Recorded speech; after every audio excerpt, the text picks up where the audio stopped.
আর 15.5 বছর যারা জুলুম নির্যাতন অত্যাচার এমন কোন কাজ করেননি, বলেন আপনি নিজেই বলেন। আয়না ঘর বানিয়েছিলেন। আজকে গুম যারা করে তাদের একটা সম্মেলন হচ্ছিল যে আয়না ঘরের চাইতে গুম করে যেখানে রাখা হতো এটা আরো মারাত্মক। আমি 10 দিন ছিলাম আয়না ঘরে, আমি দেখেছি ওখানে কি কষ্ট দেওয়া হয় মানুষকে। মুফতি ফখরুল ইসলাম আমার সাথে ছিলেন জেলখানায়, উনি বলছিলেন ভাই আপনার সাথে কি করেছে আমি জানি না, তবে আমার সাথে এই হয়েছিল। এ পায়ের ভেতর দিয়ে হাত দিয়ে সামনে যে লোহার ব্যারিকেড দেওয়া থাকে ওর সাথে হাত লাগিয়ে হ্যান্ডকাপ দিয়ে বেঁধে দিয়েছে। এভাবে একটা মানুষ কয় মিনিট থাকতে পারে? 1 দিন 2 দিন 5 দিন না, 3 বছর একাধারে এভাবে বেঁধে রেখেছিল ওরে। ওর মাজারে হাড়ে পর্যন্ত ব্যথা হয়ে গেছে।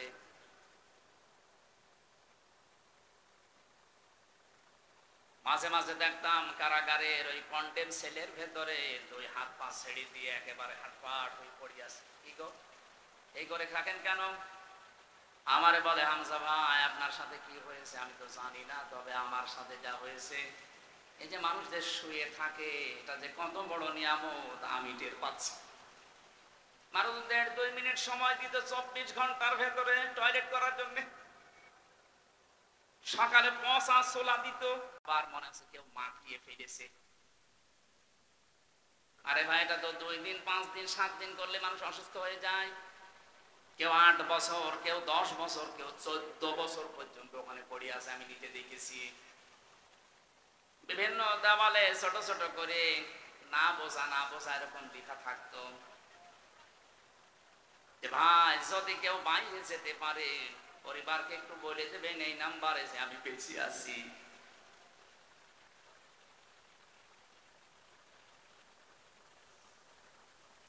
অথচ মাথার উপর দিয়ে বা গাড়ি ঘোড়া মানুষজন সব চলাফেরা করছে। কোন জায়গায় যে আসি মাটির নিচে এটা জানি না, কারণ এখন জানারও খবর নেই যে কোন মাস এটা, কোন বছর, কয়টা বাজে, কিচ্ছু জানি না। এভাবে আপনি 5 দিন 7 দিন থাকলে পাগল হয়ে যাবেন। অথচ মানুষ ওখানে পড়ে আছে 8 বছর, 10 বছর, 14 বছর।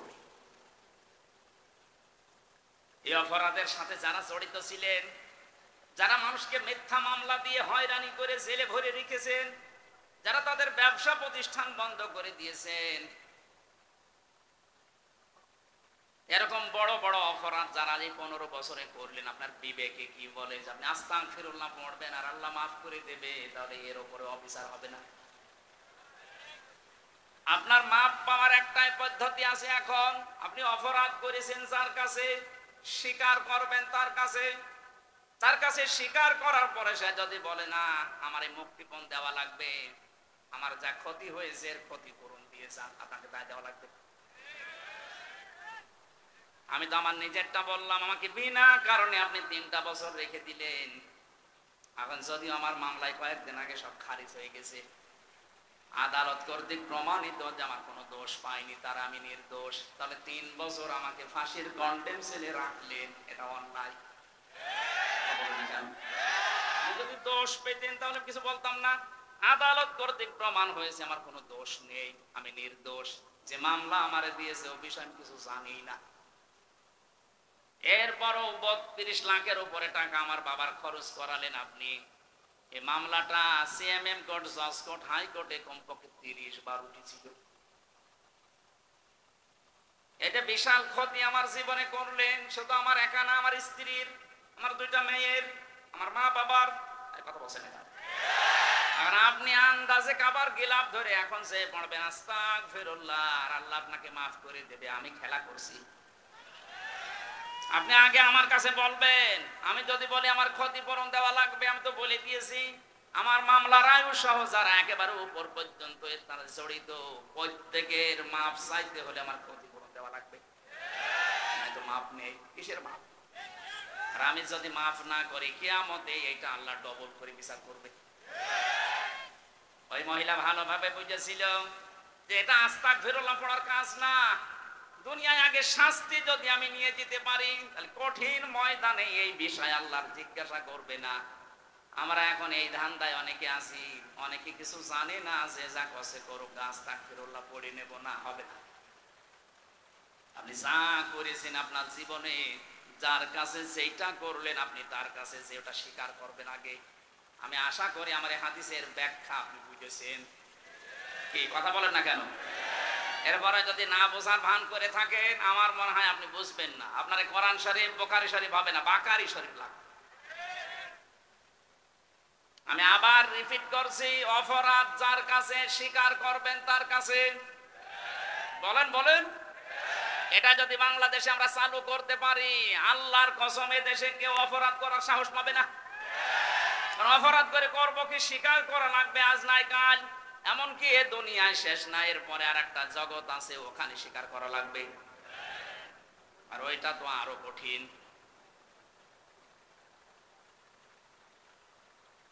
যেন আমি যেটা বোঝানোর জন্য পর্যন্ত এসেছিলাম, যারা যে মিথ্যা কথা ছড়ান যে আমরা নির্বাচিত ছিলাম না, নির্বাচিত হওয়া লাগে নির্বাচনের মাধ্যমে, এই সিস্টেমটাই ছিল না।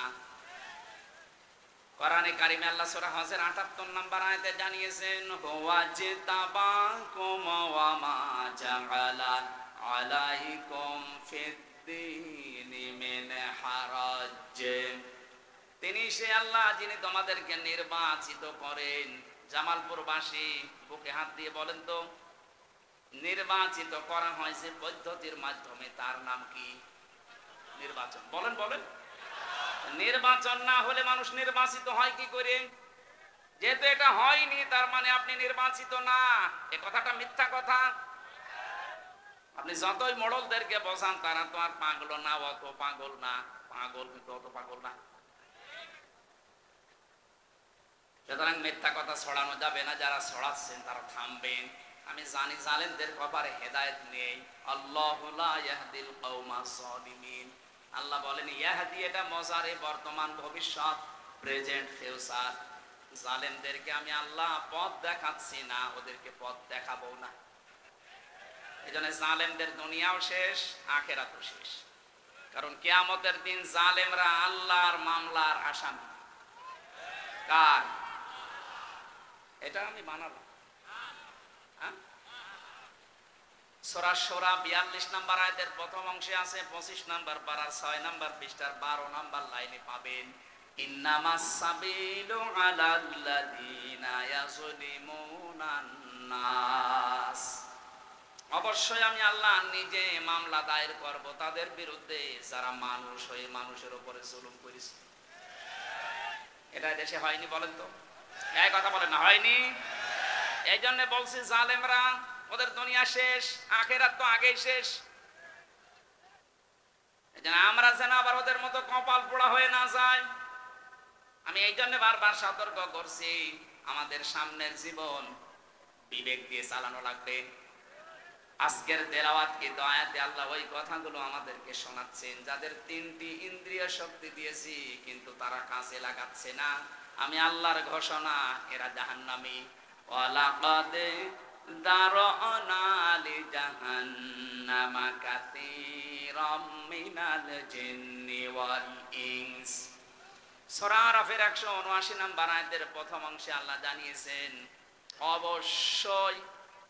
এখানে আল্লাহ ওয়া দিয়ে আরম্ভ করে দুইটা তাকিদ দিয়েছেন, লাম একটা, কদ একটা। কথা বলার আগে আল্লাহ গ্যারান্টি দিচ্ছেন, তার মানে এটা গুরুত্বপূর্ণ বিষয়। অবশ্যই অবশ্যই দারআনা লি জাহান্নামা, জাহান্নামের জন্য আমি আল্লাহ বানিয়েছি, তৈরি করেছি, কাসীরাম মিনাল জিন্নি ওয়াল ইনস, অধিকাংশ মানুষ আর জিন জাহান্নামে যাবে, এই জন্যই তারা তৈরি হয়েছে। আল্লাহ এখানে কালিল না দিয়ে কাসির দিয়েছেন। প্রশ্ন আসতে পারে, অধিকাংশ জিন আর মানুষ যদি জাহান্নামে যাবে, তাহলে আমার দোষ কি? আমার দোষ আছে। আমার দোষ এইটা, এখানে আল্লাহ ৩টি ইন্দ্রিয় শক্তির কথা জানাচ্ছেন। এটা পৃথিবীর সব সৃষ্টিকে দেয়নি, যাদেরকে দিয়েছেন তারা যদি কাজে না লাগায়। আল্লাহ প্রথম প্রশ্ন দিচ্ছেন, প্রথম তাদের পরিচয় দিয়েছেন, উলাইকা কালানাম, এরা চতুষ্পদ জানোয়ার, বালুহুম আদল, বরং তার চাইতে নিকৃষ্ট। আদল ইসমে তাফজিল, এটা এর চাইতে খারাপ আর হয় না। উলাইকা হুমুল গাফিলুন, এরা গাফেল। এবার দেখেন তো এই তিনটি ইন্দ্রিয় শক্তি আপনার আমার আছে কিনা। লাহুম কুলুবুন লা ইয়াফকাহুনা বিহা। আল্লাহ পাক বলেন এক নম্বরে তাদের ইন্দ্রিয় শক্তি দিয়েছি কলব, হৃদয়। এতে কমন সেন্স, বিবেক, এটা যাদেরকে দিয়েছি, এটা থাকার পরে যারা কাজে লাগায় না, ওইগুলো আমি আল্লাহর কাছে মানুষ হিসাবে বিবেচিত না, ওরা জানোয়ার। এটা সারা বিশ্বের ভেতরে বাংলাদেশে এই প্রকার মানুষ আপনি বেশি পাবেন। বিবেক কাজে লাগায় না।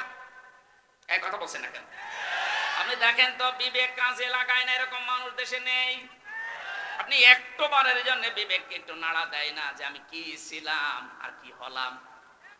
আল্লাহ ওই জায়গায় একটু আঘাত দিয়েছেন। হাল আতা আলাল ইনসানি হিনুম মিনাদ দাহরি লাম ইয়াকুন শাইআম মাযকুরা। সূরা দাহরের প্রথম নাম্বার আয়াতে আল্লাহ বলেন মানুষকে একটু চিন্তা করে না যে কি থেকে আল্লাহ ওকে আমি কি বানিয়েছি। অত উল্লেখ করার মতো কিছু ছিল না। ওই যে হামজা হয়ে চেয়ারে বসে আছে, এই নাম গন্ধ ছিল। বলেন বলেন, একটা বারের জন্য তো চিন্তা আসে না যে কি দিয়ে বানালাম তোকে আমি। তোর বাবা মার দায়িত্ব ছিল শুধু বিছানায় থাকা, বাকি যা করার কেউ করে না, এটা আমি আল্লাহ করেছি। কোরআনে কারিমে সূরা মুলকের ভেতরে আল্লাহ আমাদেরকে একটু নাড়া দিয়েছেন। আম্মান আম্মান হাদাল্লাযী হুয়া জুনদুল লাকুম ইয়ানসুরুকুম মিন দুনির রাহমান ইনিল কাফিরুনা ইল্লা ফি গুরুর। আল্লাহ পাক বলেন তার নিজের নামটা এখানে দিয়েছেন রহমান। এ রহমান যদি তোমাদেরকে বঞ্চিত করে দেয়, তোমাদের কোন সৈন্যবাহিনী আছে যে তোমাদেরকে বাঁচাতে পারে, সাহায্য করতে পারে? উনি যে বিভিন্ন সাহায্য তোমাকে করছেন। আয়াতের তাফসিরে আমি পড়েছি প্রতিটি মানুষকে আল্লাহ সুস্থভাবে চলার জন্য লক্ষ লক্ষ ফেরেশতা তার পেছনে লাগিয়ে রেখেছেন। এটা আমি কথা বলতে পারি, এক একটা কথা তৈরি হওয়ার জন্য 27টা ধাক্কা লাগে কণ্ঠে। বিজ্ঞান প্রমাণ করেছে মানুষে কথা বলে। আল্লামাহুল বায়ান, মানুষকে আল্লাহ বায়ান শিখিয়েছেন। এই কথা বলতে হলে 27টা স্তরে ধাক্কা লাগে, এরপর একটা কথা তৈরি হয়। আর কোরআনের তাফসিরে বেশি এক একটি স্তরে এক একজন ফেরেশতা আল্লাহ বসিয়ে রেখেছে। এ ওর কাছে, ও ওর কাছে, ও ওর কাছে এভাবে দিতে থাকে। 27 নাম্বার ধাক্কা দিয়ে একবার একটা কথা বের হয়। কোন বাবা এই কথাটা তৈরি করে দিচ্ছে আপনারে? বোবা যারা, তাদেরকে আপনি বোম মারলেও কথা বলতে পারবে? বলেন কি নেই তার? তার মতো কণ্ঠ আছে, কথা বের হচ্ছে না। ফেরেশতারা ওই দায়িত্ব পালন করে না। আল্লাহ বলেন আমি ফেরেশতাদেরকে লাগিয়ে রেখেছি।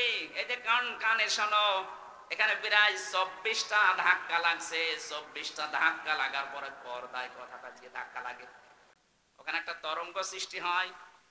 কম্পিউটার আপনি সেট করতেন, আমি আপনার মানব দেহ একটা একটা করে দেখাতে পারতাম, আপনি সেজদা দিতে বাধ্য হবেন। সূরা তারিকের ভেতরে আমি তাফসীর পড়তে গিয়ে বেশি ফালিয়ানজুরিল ইনসানু মিম্মা খুলিকা মিম্মা দাফিকি ইয়াখরুজু মিন বাইনিস সুলবি ওয়াত তারাইব। আল্লাহ পাক বলেন দুনিয়ার মানুষেরা মনে করেন হামজাকেই বলছে, ও হামজা একটু নজর করে দেখো না কি জিনিস দিয়ে তোমারে বানালাম। বাবার স্ফলিঙ্গ দিয়ে দ্রুত গতিতে বের হয়ে যাওয়া না পাক পানিটা যখন মায়ের রেহেম পর্যন্ত যায়, আমি আল্লাহ 40 দিন এভাবে পাল্টাতে থাকি। 6 মাস পর্যন্ত পাল্টাতে পাল্টাতে একটা আলাদা রূপ আমি নিজে দান করি। এ রূপ দেওয়ার জন্য 13টা জিনিস লাগে। কয়টা? বলেন বলেন। 13টার ভেতরে মা আর বাবা 8টা। মায়ের কাছ থেকে চুল, রগ, হাড় আর পর্দা পায় সন্তান। বাবার ওই না পাক পানি দিয়ে রক্ত, গোশত, চর্বি আর চামড়া বানায়। চার চার আটটা হলে মানুষ তৈরি হবে না। আল্লাহ পাক বলেন আমি যে রব নাম নিয়েছি এই কারণে আরো পাঁচটা জিনিস দান করি। ওয়াজআলা লাকুমুস সামআ ওয়াল আবসারা ওয়াল আফইদা ইলা আখিরি আয়াত। সূরা নাহলের ৭৮ নম্বর আয়াতের মাঝের অংশে আছে, ১৪ নম্বর পারার ১৪ নম্বর পৃষ্ঠা ১৪ নম্বর লাইনে আছে। আল্লাহ পাক বলেন শ্রবণ শক্তি, দর্শন শক্তি, বাক শক্তি, আকেল শক্তি আর জ্ঞান শক্তি, এই পাঁচটা আমি নিজে দান করি। একটাও যদি কম দিতাম, তুমি হামজা আসতে, যদি আমি দর্শন শক্তি না দিতাম তাহলে কানা হয়ে আসতে। এই কথা বলছে না, অনেক কানা দুনিয়ায় আসে না। আল্লাহ তারে ১২টা দিয়েছে, ওই একটা দেয়নি। কোন মানুষকে যদি এই যে বাক শক্তি না দিতাম মানুষ আসতো কিন্তু কথা বলতে পারতো না, বোবা। আমার তো মাঝে মাঝে এই সৃষ্টিগুলো নিয়ে চিন্তা হয়, আল্লাহ দয়া করে যদি আমাকে একটাও কম দিতে, পূর্ণাঙ্গ হামজা কেউ বলতো না, বলতো কানা হামজা, শুধু আমার একা বলতো। এই কথা বলছেন না? আপনি এটা যদি না পেতেন আপনাকেও বলতো যে বোবা, এ কালা। আকেল শক্তি আল্লাহ যদি না দিত আপনি পাগল হয়ে আসতেন। এই জন্য আকলটা যারা ব্যবহার, পাগলের বিচার নেই, কারণে পাগলের উপরে শরীয়তের বিধান কার্যকর হয় না, এই কারণে তাদের উপর আকল নেই। আল্লাহ পাক বলেন ইন্না শাররাদ দাওয়াবি ইনদাল্লাহিস সাম্মুল বুকুমুল্লাযীনা লা ইয়াকিলুন। সূরা আনফাল ২২ নম্বর আয়াতে আল্লাহ জানিয়েছেন পৃথিবীতে যত সৃষ্টি বানিয়েছি আমি আল্লাহর কাছে সবচাইতে নিকৃষ্ট ওইটা যার বিবেক কাজে লাগে না। কি হয়েছে বলেন তো আপনার বিবেকের? কেন বিবেকটা কাজে লাগান না?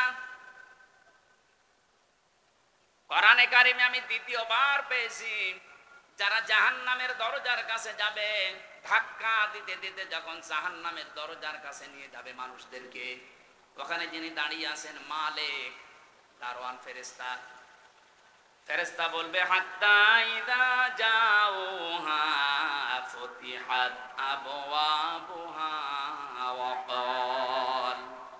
ক্বালা লাহুম খাযানাতুহা আলাম ইয়াতিকুম রুসুলুম মিনকুম ইয়াতলুনা আলাইকুম আয়াতি রাব্বিকুম ওয়া ইউযিরুনাকুম লিকা ইয়াউমিকুম হাদা। সূরা যুমারের ৭৭-৭১ নম্বর আয়াতের মাঝের অংশে আছে আল্লাহ পাক বলেন জাহান্নামে যাওয়ার সঙ্গে সঙ্গে জাহান্নামের দরজাগুলো খোলা হবে। এখান থেকে একটা শিক্ষা পাওয়া যায়। আমি জেলখানার সাথে আয়াতটা মিলিয়েছিলাম। পৃথিবীতে যত কারাগার আছে সব কারাগারকে আল্লাহ জাহান্নামের সাথে তুলনা দিয়েছেন। আর দুনিয়া সিজনুল মুমিনি ওয়া জান্নাতুল কাফির, দুনিয়ার ময়দানটা হচ্ছে মুমিনদের জন্য জেলখানা। কে বলছে? কারাগার জেলখানা, এটা নবীজি জানিয়েছেন।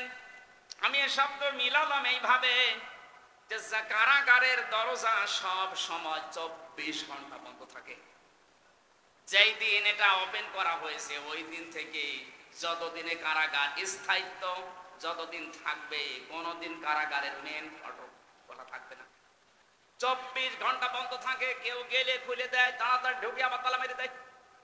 আল্লাহ বলেন জাহান্নামে যাদেরকে নিয়ে আসা হবে এদেরকে জাহান্নামের গেটে আসার সঙ্গে সঙ্গে গেট খুলে ভেতরে ঢোকাতে দেরি, তালা দিতে দেরি হবে না। ভেতরে ঢোকানোর পরে জাহান্নামের মানুষেরা যখন হাওমাও করবে, চিৎকার করবে, কান্নাকাটি করবে, তখন ফেরেশতা বলবে আলাম ইয়াতিকুম রুসুলুম মিনকুম, তোমাদের কাছে কি কোনো রাসূল যায়নি, বার্তা বাহক যায়নি? তারা যদি বলে হ্যাঁ আমাদের কাছে মুহাম্মদুর রাসূলুল্লাহ আসেনি, ফেরেশতারা সঙ্গে সঙ্গে বলবে মুহাম্মদুর রাসূলুল্লাহ যায়নি কিন্তু তার ওয়ারিসরা যায়নি। এই যে আলেম এখন যাদের দেখতে পান এরা নবীর ওয়ারিস। কথা বলে না কেন? আল উলামা ওয়ারাসাতুল আম্বিয়া, নবীরা ঘোষণা দিয়েছেন, বিশ্ব নবী বলেন আলেম যারা এরা নবীদের উত্তরাধিকারী ওয়ারিস। তারা টাকা পয়সা রেখে যায়নি কিন্তু তারা এলেম রেখে গিয়েছে। যারা এলেম পাবে এবং এলেম অনুযায়ী আমল করবে, কাজ করবে, এই মানুষগুলো নবীর উত্তরাধিকারী। উত্তরাধিকারী, ওয়ারিস, নাইবে রাসূল। এই যে রসুলুন বহু বচন দিয়েছেন এই কারণে, হয়তো মুহাম্মদ রাসূলুল্লাহ কিয়ামত পর্যন্ত থাকবে না, কিন্তু তার উত্তরাধিকারী নায়েব থাকবে না, এখন নেই। আরো জোরে বলে। তাহলে আয়াতটা মনে করেন আমির হামজা সুলাইমান এদের জন্য। ফেরেশতা বলবে কি তোমাদের কাছে হামজা সুলাইমান যায়নি? ওরা স্বীকার করবে হ্যাঁ গিয়েছিল। তারা কি আল্লাহর এই আয়াতগুলো সম্পর্কে তোমাদের সতর্ক করেনি যে এরকম জাহান্নাম আছে, এরকম শাস্তির একটা জায়গা আছে, এখানে আসলে এরকম ভাবে শাস্তি দেওয়া হয়? যতগুলো জাহান্নামের শাস্তির ধরন আমি পড়েছি, সবচাইতে আশ্চর্যজনক এবং কঠিন আমার কাছে মনে হয় লাজাটা। সূরা মারিজের ভেতরে আল্লাহ আমাদেরকে একটু ইঙ্গিত দিয়েছেন, ওয়ালা ইয়াসআলু হামিমুন হামিমা ইউবাসসারুনহুম ইয়াওয়াদ্দুল মুজরিমু লাউ ইয়াফতাদি মিন আযাবি ইয়াউমিইযিন বিবানি। সেদিন কোনো বন্ধু বন্ধুকে উপকার করতে পারবে না। মানুষ এমন কঠিন অবস্থায় পড়ে যাবে, সে নিজের আপন সন্তানকে পর্যন্ত বলবে আল্লাহ এটা মুক্তিপণ হিসাবে দিয়ে দিলাম, তুমি আমাকে একটু রক্ষা করো। সাহিবাতিহি ওয়া আখি, তার স্ত্রীকে, তার সাথীকে, তার ভাইকে সে দিতে রাজি হয়ে যাবে। ফাসিলাতিহি আল্লাতী তুবি, এমনকি তার জ্ঞাতি গোষ্ঠী যারা তাকে আশ্রয় দিত, প্রশ্রয় দিয়ে রাখতো, অন্যায় করলেও যারা বাঁচিয়ে দিত, বিভিন্ন ক্ষমতা পাওয়ার, টাকা পয়সা, আইন দিয়ে, তাদেরকে সে বলবে এগুলো দিয়ে দিলাম। আল্লাহ বলবেন না, অমাং ফিল আরদি জামিআ, শেষে বলবে আল্লাহ দুনিয়ায় যত সম্পদের মালিক ছিলাম, স্থায়ী অস্থায়ী সব দিয়ে দিলাম।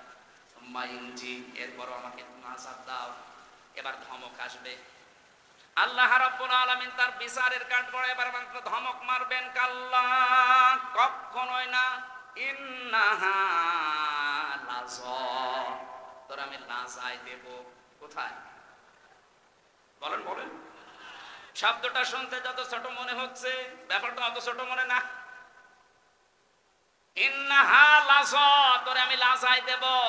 বর্ণনা দিচ্ছেন এরপরে লাজা কি জানো? নাযাআতাল লিশাওয়া, এখানে আগে দেওয়ার সঙ্গে সঙ্গে চামড়া খসে যাবে। পৃথিবীতে এমন কোন জায়গা আমার চোখে ধরা পড়ে নাই যেখানে যে ঘরের ভেতরে ঢুকলে চামড়া খসে যায় না। চামড়া খসানোর কিছু পদ্ধতি আছে, ওগুলো আগে অ্যাপ্লাই করা লাগে, ওগুলো আগে প্রয়োগ করা লাগে, তারপরে চামড়া খসে। কিন্তু এই লাজা এমন একটা ঘর আল্লাহ বানিয়েছে, জাহান্নামের একটা নাম, এখানে ঢুকলেই চামড়া আগে খসে যায়। আল্লাহ বলেন যে লাজায় চামড়া খসায় এই ঘর কাকে ডাকবে জানো? তাদউ মান আদবার ওয়া তাওয়াল্লা। এই যে লাজা নামক এই জাহান্নাম যেখানে চামড়া খসানো হবে, এটা ডাকবে তাদেরকে দুনিয়ায় যাদের সত্যের দিকে ডাকার পরে মুখ ফিরিয়ে। আর এটা আমার মনে হয় বাংলাদেশে বেশি, কারণ এত কোরআনের কথা পৃথিবীর কোনো দেশে হয় না। এত সতর্ক করার পরও দেখবেন না, ওর মতের মিল যখন হয় না, ওর নিজের সাথে মেলে না, আস্তে করে উল্টা পাল্টা ফতোয়া দিয়ে চলে যায়। এক কথা বলছেন না কেন? আমি কি আমার বাবার বানানো কথা বলছি? আপনি কোন কারণে মানেন না? আপনি নিজের সাথে মিলিয়ে যাচ্ছে, তখন আপনার রাগ হয়। মানে তাদউ, আল্লাহ বলেন ও ডাকবে তোকে, মান আদবারা ওয়া তাওয়াল্লা, যে ব্যক্তি মুখ ফিরিয়ে নিয়ে উল্টা অ্যাবাউট টার্ন করে চলে গেছে। আজকে যে আয়াত থেকে কথা বলছে, এই বিবেকটা যাদের কাছে লাগবে না, অনেকের লাগছে না, তাদের কিন্তু পরিচয় লাগবে, আমি জানি। কথা বলে না কেন? আপনি যদি সতর্ক না হন, যেখানে আছেন ওখান থেকে কিন্তু এমন জায়গায় আল্লাহ ফেলবে, উঠতে পারবেন না। এক ছেলে এসে কাঁদছিল বাবার কাছে। বাবা বলছে এই কাঁদিস কেন, কি হয়েছে? বলছে আব্বা রেজাল্ট দিয়েছে। রেজাল্ট দিয়েছে, কি কাঁদার কি আছে? পাস করলি না ফেল করলি এটা বললেই তো হয়। ডাক দিয়ে বলছে আব্বা ফেল করলে তো কথা ছিলাম 5-এ, নামিয়ে দিয়েছে 3। এখন আমার ওই জায়গায় উঠতে আরো 2 বছর লাগবে। আপনি আজ কোরআনের কথাগুলো শোনার পরে বুঝতেছেন যে হ্যাঁ আমার ভেতরে এই দোষ আছে, আমি সত্যকে সত্য জানার পরও অ্যাবাউট টান করে চলে যায়, আপনার জায়গা ওই লাসা, আপনি প্রবেশ করতে দেরি, চামড়া কষতে দেরি হবে না। আর একটা কথা আল্লাহ এরপরের আয়াতে জানিয়েছেন, ওয়া জামাআ ফাআওয়া, যারা সম্পদ আদি জমা করে আর বারবার হিসাব নিকাশ করে এবং এটা কি করে সংরক্ষণ করা যায় সেই চিন্তা ভাবনায় থাকে, এই 15.5 বছরে কত কোটি কোটি টাকার মালিক এক একজন হয়েছে, এটা যদি বৈধ পথে উপায় করা লাগতো কিয়ামতের আগে সম্ভব ছিল না। এক দরবেশী 36,000 কোটি টাকার মালিক, এক কথা বলছে না কেন? এস আলম গ্রুপ ইসলামী ব্যাংক থেকে 75,000 কোটি টাকা মেরে খেয়েছে। এক একজনের বাবার নামে, মায়ের নামে, মেয়ের নামে, ছেলের নামে, বোনের নামে কত কোটি কোটি টাকা পাচার হয়েছে। আপনি একটু বাইরের দেশে গিয়ে খবর নিয়ে আসেন, বেগম পাড়া হাওয়ায় হয়নি, টাকা দিয়ে বানানো দেখেছি। আমি একটা হাদিস বলছি, পাঁচটা পয়েন্টের একটা বলছে, একটু মিলান তো। আপনি শুনতেছেন না? শেষ করে দেব। বিশ্বনবী যেদিন নবুয়ত পান, আমি আলেমদেরকে বলছি, নবুয়ত পাওয়ার পরে এসে খাদিজাকে বলেছিলেন সাম্মিলুনি সাম্মিলুনি, আমাকে ঢেকে দাও, আমাকে ঢেকে দাও, আমি ভয় পেয়েছি। এই এদিকে তাকান, আমি ভয় পেয়েছি, আমার জীবনের উপরে আমার আশঙ্কা হচ্ছে, না জানি আমি মরে যাই কিনা, আমাকে ঢেকে দাও। হযরতে খাদিজাতুল কুবরা ওই দিন বলেছিলেন, স্বামী ভয় পাবেন না, আবুল কাসেম কেন ভয় পান? কাল্লা, কখনো না, আল্লাহি মা ইউখসিকাল্লাহু আবাদান, ইন্নাকা লাতাসিলুর রিহমা ওয়া তাহমিলুল কাল্লা ওয়া তাকসিবুল মা'দুমা ওয়া তুবরিউদ দাঈফা ওয়া তুঈনু আলা নাওয়াইবিল হক। 5টা কথা খাদিজা ওই দিন বলেছিলেন। আমি এবার আলেম সহ যারা মেয়েরা এসেছেন তাদেরকে একটু অ্যাক্টিভ হওয়ার জন্য বলছি, মিলাবেন। ওই সময় খাদিজা কিন্তু মুসলমান এখনো হয়নি, কারণ ঈমানের দাওয়াত পায়নি। তিনি বলেছিলেন, আল্লাহর কসম, কখনো আল্লাহ আপনাকে ভয় দেখাতে পারেন না, কোন জিন পরিভূত এগুলো আপনাকে ভয় দেখাতে পারে না। আপনি যে কাজগুলো করেন দেখেন তো আপনি স্বামী হিসাবে এই কাজগুলো করেন কিনা। ইন্নাকা লাতাসিলুর রিহমা, আপনি রেহেমের সম্পর্ক ঠিক রাখেন। রেহেম মানে আত্মীয়তা, রেহেম মানে কি বলেন বলেন? নিজের স্ত্রী স্বামীর চরিত্রের গ্যারান্টি দিচ্ছে যে আপনার ভয় নেই, আল্লাহ আপনাকে ভয় দেখাবেই না, কারণ আপনি রক্তের সম্পর্ক ঠিক রাখেন। এখানে আমি সহ বহু স্বামী বসে আছি, দেখতে মনে হয় বুজুর্গ, অথচ নিজের আপন বোনের সাথে সম্পর্ক নেই। কথা বলছে না কেন? নিজের ভাইয়ের সাথে সম্পর্ক নেই, এগুলো রক্তের সম্পর্ক না। কি করবেন আপনি? নামাজ পড়ে, রোজা রেখে, হজ করে, রক্তের সম্পর্কটা গুরুত্বপূর্ণ। যখন আল্লাহ সব সৃষ্টি শেষ করে দিলেন, তখন এই রেহেম আল্লাহর কুদরতি পা জড়িয়ে ধরেছিল। ডাক দিয়ে বলে, মাবুদ, আমার সম্পর্কতে কিছু বলবে না। আল্লাহ পাক বলেন, তোমার সম্পর্কে আমার রায় হচ্ছে, তোমার সাথে যারা সম্পর্ক রাখবে, আত্মীয়তার সম্পর্ক, রক্তের, আমি তাদের সাথে আছি। যারা তোমাদের সম্পর্ক ছিন্ন করবে, আমি আল্লাহ তাদের সাথে নেই। আপনি রক্তের সম্পর্ক যদি ছিন্ন করে দেন, আল্লাহ আপনার সাথে নেই। বলেন, আপনার নামাজ দিয়ে আপনি কি জান্নাতে যেতে পারবেন? রোজা দিয়ে, যাকাত দিয়ে? এই বলেন না কেন? তাহলে আজকে থেকে এই সিদ্ধান্ত পাল্টান। ধর্ম আত্মীয় পাঠিয়েছে সে রাজীবপুরে, প্রতি মাসে 3 বার করে যাচ্ছে জাকির সাহেব, অথচ নিজের বাবা, নিজের মা, নিজের আপন বোন পাশের বাড়িতে বিয়ে হয়েছে, ওকে 1 বছরে একবারও চায় না। আর আমি যতটুকু বাস্তবে দেখতে পাচ্ছি, আজ হাজারো স্বামীদের রক্তের সম্পর্কগুলো নষ্ট হওয়ার পেছনে কারণ তার বউ। নাকি বেশি বলে ফেললাম? বেশি হয়নি, কেবল শুরু হচ্ছে। এ বর শুধু একাদশ না, এই বউকে কান পড়া দেয় ওই বর মা আর ওর বড় বোন। এরকম বউ আছে কার ঘরে? হাত তোলেন তো। যাকে এলাকায় ওয়াজ ঠিক আছে, সম্মানিত মা মরে না, আমি হাসির খোরাকি দেইনি। এটা আজ 100,098টা পরিবারে এই সমস্যা। এই কথা বলেন না কেন? আমি 3 দিন আগে ছিলাম নীলফামারীর কিশোরগঞ্জ থানা, একটা বৃদ্ধাশ্রমে গিয়েছিলাম দেখার জন্য। কত মা আর বাবা লাইন দিয়ে বসে আছে, ওদের চোখের দিকে তাকালেই মনে হচ্ছে ওরা ছেলে মেয়ের জন্য বরদোয়া করছে।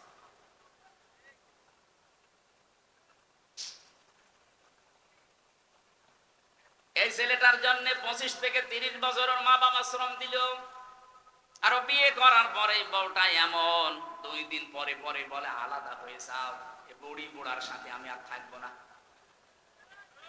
এই কথাটা শুধু ওই মেয়ের কথা না, ওই মেয়েকে দিয়ে বলাতে বাধ্য করে ওই মেয়ের মা আর ওই বাড়ি থেকে ওর বড় বোনটা।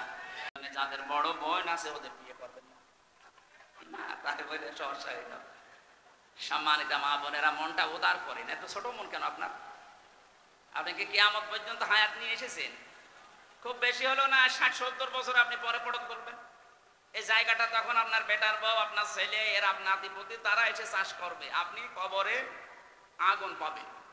কারণ পারিবারিক জীবনে রক্তের এই সম্পর্ক একটা অটুট, একটা কঠিন বিষয়। আল্লাহ বলেন যারা সম্পর্ক রাখে না আমি তাদের সাথে কাট করে দিই, যারা সম্পর্ক রাখে আমি তাদের সাথে সম্পর্ক রাখি। এই জন্য যারা আত্মীয়তার সম্পর্ক ঠিক রাখে তাদের আল্লাহ ভয় দূর করে দেয়। যারা ঠিক রাখে নাই তাদের ভেতরে এখন যত রকমের ভয়। এই কথা বলে না কেন? কত আত্মীয় স্বজনের আপনি হক মেরে দিয়েছেন, ভয় পাবেন না কি পাবেন? আমি হাদিসটা বলার পেছনে 2 নাম্বার যে পয়েন্ট, এইটা বলার জন্য আনছিলাম। তাকসিবুল কাল্লা না তাহমিলুল কাল্লা। স্ত্রী বলছে, হে স্বামী আপনি ভয় পাবেন না, আল্লাহ আপনাকে কখনোই ভয় দেখাতে পারেন না। জিন, ভূত, পরী, পেতনি যাই বলেন, এগুলো আপনাকে ভয় দেখাতে পারে না, কারণ আপনি মানুষের বোঝা বহন করেন। কি বহন করেন? আরো জোরে বলেন বলেন। আপনি ঋণের বোঝা বহন করেন, দুঃখের বোঝা বহন করেন, কষ্টের বোঝা বহন করেন, কত রকমের বোঝা আপনি দুনিয়ায় মানুষের বহন করেন, হালকা করে দেন। আপনি ভয় পান কোন কারণে? অথচ যিনি পালিয়ে গেছেন, আমি নাম ধরেই বলছি, কত রকমের বোঝা এই দেশের ওপর উনি চাপিয়ে দিল বলেন আপনি। এই যে 2780 জন মানুষ এখন হাসপাতালে কাতরাচ্ছে, এগুলো সব তার পরিবারের জন্য, দেশের জন্য বোঝা। কারণ কারো হাত নেই, পা নেই, চোখ নেই, অন্ডকোষ নেই। এই কথা বলছে না কেন? এই ছেলেটা, এই মেয়েটা যারা অসুস্থ হয়ে এখন হাসপাতালে পড়ে আছে, এগুলো তার পরিবারের জন্য বোঝা না, এই সমাজের জন্য বোঝা না, দেশের জন্য বোঝা না। এগুলো দিয়ে গেল যিনি, উনি যদি আগে থেকে এইভাবে পালিয়ে চলে যেত তাহলে এগুলো হাসপাতালে যেত না। নবীজি বোঝা হালকা করেন আর এরা বোঝা দিয়ে যায়। অর্থনীতিকে এমন জায়গায় নিয়ে তলানিতে ঠেকিয়েছে, দেশে এখন এত ঋণ, কেউ যদি জন্ম নেয় এখন সে 1 লাখ টাকা তার মাথার উপরে দিন। ঋণের বোঝা আপনি দিয়ে চলে গেলেন, আপনি তো আরামে আছেন, কিন্তু আমরা এখন বাঁচবো কি করে? নবীজি বলেন আমার উম্মত যারা, তারা বোঝা আরো বহন করবে, মানুষের বোঝা দূর করে দেবে, হালকা করবে। আর এমন উম্মত আমরা পেয়েছি আরো বোঝা দিয়ে যায়। সুতরাং যারা মানুষকে বোঝা দিয়ে যায় তাদের অন্তরের ভেতরে ভয় তৈরি করে দেয় কে? এই জন্যই তো ভয় পালিয়েছে। হ্যাঁ, না তো পালালেন কেন? এই 15.5 বছরে আপনার চাইতে মুসলমানেরা অত্যাচারের শিকার কম হয়েছে, একটাও তো পালিয়ে গেল না। জেল, জরিমানা, এমনকি আয়না ঘরে কেউ 8 বছর 10 বছর পর্যন্ত থাকছে, তারপরও পালায়নি। এই কথা বলে না কেন? আর আপনি কি হয়ে গেল যে পালিয়ে চলে গেলেন? তার মানে আপনার অন্তরের ভেতরে ভয় আমার আল্লাহ তৈরি করে দিয়েছে। যারা মানুষের বোঝা বাড়িয়ে দেয়, বোঝা বহন করে না, আরো চাপিয়ে দেয়, তাদের অন্তরে ভারী ভয়। ভয় কে দেয়? আমরা যারা এগুলো না চাপাই, আমরা হালকা করার চেষ্টা করি।